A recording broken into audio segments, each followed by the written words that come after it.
Okay, back with a few more here.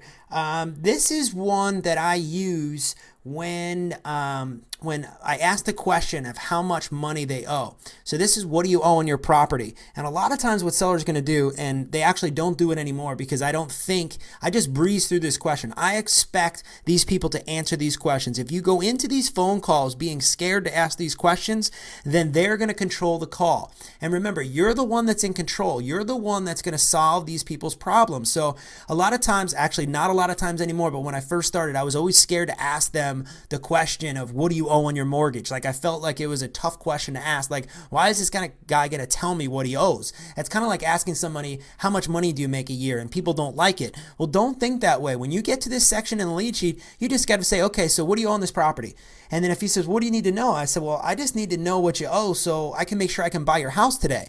So where are you at? And then we can figure out a solution from there. That's how I answer it every single time. So that's a really, really good thing for you to know.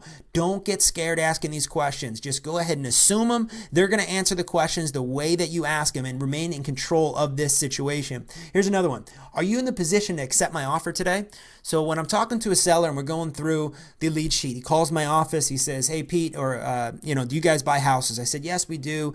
And before I even get to filling out a lot of the information, I say, listen, sir, let me ask you a quick question. Are you prepared to accept an offer today? And if he's going to say, yeah, if it's the right offer, I'm going to accept it. And then I want to know, because what I'm going to do then is I'm going to put that back on him. I'm going to put it back on him later on in the conversation. So I'm going to say, remember when you said you were ready to take an offer today? Well, I have an offer, so let's get this thing going. So what I'm doing is I'm finding out if this guy is in a situation to make an offer. We always want to know who's in control.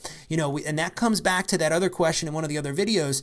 I like to move fast. Is that okay with you? We're trying to understand the situation that we're in. We're trying to basically navigate through these phone calls so we can get the answers that we need in order to be successful in this business. And that's definitely one that I use. I'm going to say it again. Are you in the position to accept an offer today? Just that basic question, guys, is going to tell you a lot about who it is that you're talking with, so you can get off the phone quicker and you're not sitting on the phone for 20 and 30 minutes with somebody that is not ready to accept an offer today. Memorize these things, guys. You're really, really going to get great at this, and you got to promise me, you got to memorize these things, and you got to start saying them out loud. Once you say them out loud, once you get on the phone, it's going to be that much easier. We got a couple more in the next video, so make sure you watch it.